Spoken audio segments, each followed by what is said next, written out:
और इधर यूपी विधानसभा से हैरान कर देने वाली खबर सामने आ रही है। विधानसभा भवन में किसी विधायक ने थूक दी और थूकने की घटना से भड़के स्पीकर सतीश महाना। सीसीटीवी से थूकने वाले शख्स की पहचान की गई है। ये स्पीकर कह रहे हैं पहचान होनी चाहिए, मुझसे आकर मिले थूकने वाला शख्स। स्पीकर ये कह रहे हैं विधानसभा अध्यक्ष सतीश महाना ने नाम उजागर नहीं किया है अभी तक, लेकिन जिस तरह से मामला सामने आया ये बहुत हैरान करने वाला है। क्या मर्यादा भूल चुके हैं लोक सदन की?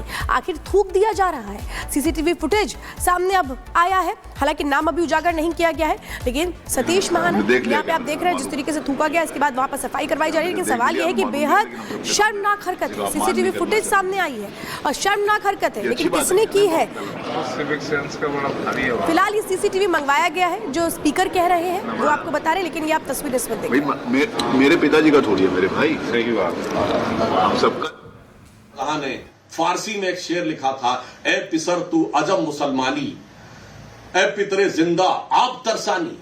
अर्थात तू अजम मुसलमान है जो जिंदाबाद को पानी के लिए तरसा रहा है। आफरीन बाप हिंदुआन सदबार, ए देहिंदे पिदरा मुर्दवान दायम आग। अर्थात तू जिंदाबाद को पानी के लिए तरसा रहा। तुझसे अच्छे तो ये काफिर हिंदू हैं जो पितृपक्ष में अपने मरे हुए पूर्वजों को भी पानी देते हैं। जिसके बाप ने उसके लिए लिखा, जिसके भाइयों के साथ ये हुआ, जिसने अपनी प्रजा के साथ ये किया, जिसने देश के साथ ये किया, अगर इसके बाद भी कोई इन लोगों को महिमा मंडन करना चाहता है, जिसने सिख गुरुओं के ऊपर क्या क्या अत्याचार नहीं किए, उन मुगलों का महिमा मंडन, जिन्होंने राणा प्रताप महाराणा प्रताप के साथ साथ राजा सूरजमल जाट के साथ क्या क्या नहीं किया, उसका महिमा मंडन यदि 21वीं सदी में कोई करना चाहता है और उसे लगता है कि चंद कट्टरपंथी वोटों की सियासत का बाजार उससे गर्म हो जाएगा, तो मुझे लगता है कि उसके वोट बैंक का या दीवानापन,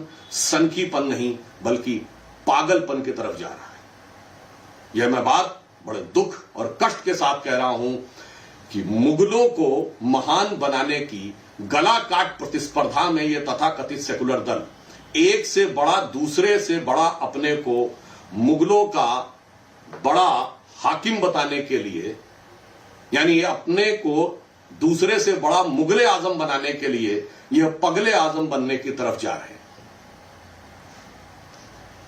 इस बात बिल्कुल साफ है कि कांग्रेस पार्टी आज के समय में, मैं उनसे एक सवाल और पूछना चाहता हूं, आज के भारत का रिलेवेंस क्या है?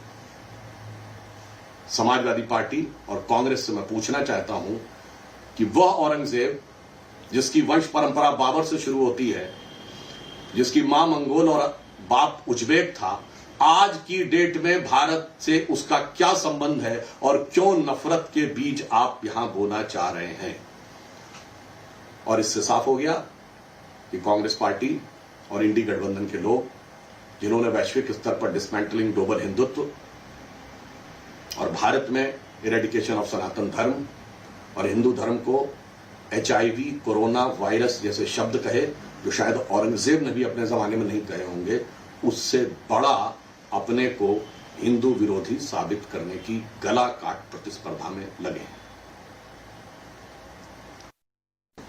कर्नाटक की कांग्रेस सरकार को लेकर एक बहुत चिंताजनक और शर्मनाक परिस्थिति सामने आई है, जब कर्नाटक राज्य के कॉन्ट्रैक्टर एसोसिएशन की तरफ से यह कहा गया है कि सरकार में इतना भीषण भ्रष्टाचार हो रहा है जो उन्होंने पूर्व में कभी नहीं देखा।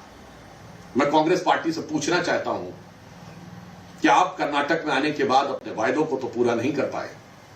आपने कर्नाटक में आने के बाद तो अगला चुनाव या इसी चुनाव में इनको वहीं क्यों ना भेजा जाए?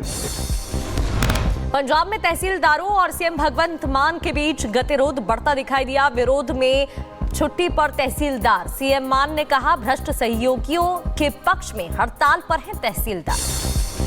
महिला सम्मान योजना की मांग को लेकर के आम आदमी पार्टी करेगी विरोध। विपक्ष की नेता आतिशी करेंगी प्रदर्शन का नेतृत्व। सीएम रेखा गुप्ता के साइट का दौरा करती तस्वीरें दिखाई दी। एलजी भी साथ रहे मौजूद। साइट पर बांस वृक्षारोपण की शुरुआत की गई है। दिल्ली के सीएम रेखा गुप्ता के आवास पर जन मिलन समारोह का आयोजन। जनता से की मुलाकात।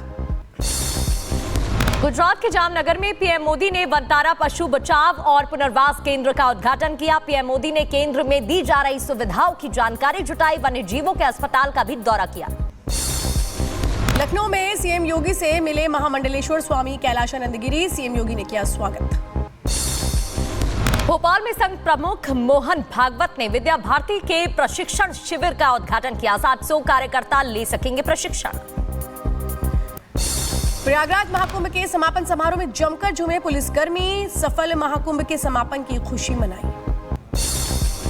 अयोध्या में राम मंदिर पर आतंकी हमले की साजिश नाकाम, अब्दुल रहमान नाम का संदिग्ध आतंकी गिरफ्तार कर लिया गया। कब्जे से 2 हैंड ग्रेनेड बरामद किए गए हैं। कोर्ट ने अब्दुल रहमान को 10 दिन की पुलिस रिमांड में भेजा। संदिग्ध आतंकी अब्दुल रहमान से पूछताछ में बड़ा खुलासा। इस्लामिक स्टेट खुरासान प्रोविंस से जुड़ा था आतंकी। वीडियो कॉल पर ही राम मंदिर उड़ाने की हुई थी प्लानिंग।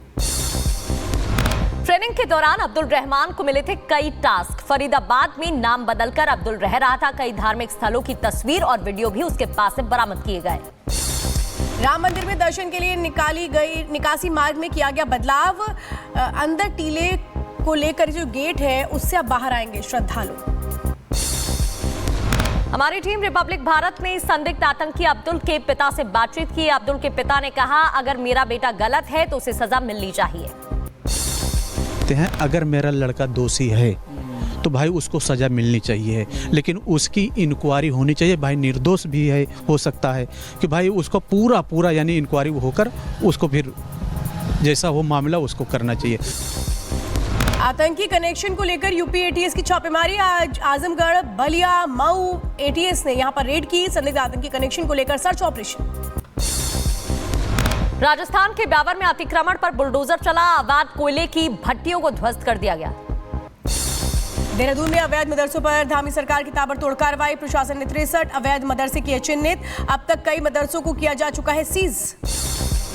संयुक्त किसान मोर्चा के आगामी प्रदर्शन को लेकर पुलिस का एक्शन तेज। विभिन्न किसान संगठन के नेताओं के घरों पर छापेमारी। 5 मार्च को प्रदर्शन करने वाले हैं संयुक्त किसान मोर्चा के नेता।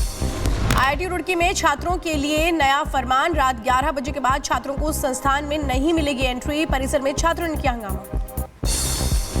रायबरेली में महिला ने दिव्यांग पति को पीठ पर उठाकर सीएमओ ऑफिस तक पहुंचाया। तस्वीरें वायरल। दिव्यांग प्रमाण पत्र बनवाने पहुंची थी महिला। स्ट्रेचर और व्हीलचेयर नहीं मिलने पर पति को खुद उठाती नजर आई। जम्मू कश्मीर में महिला ने सड़क पर बच्चे को दिया जन्म। समय पर एम्बुलेंस नहीं मिलने की वजह से गर्भवती महिला के परिजनों को करना पड़ रहा था परेशानियों का सामना। एसडीपीआई के अध्यक्ष को ईडी ने गिरफ्तार कर लिया। पीएफआई मामले में एसडीपीआई के अध्यक्ष एमके फैज अरेस्ट किए गए। मनी लॉन्ड्रिंग केस में एक्शन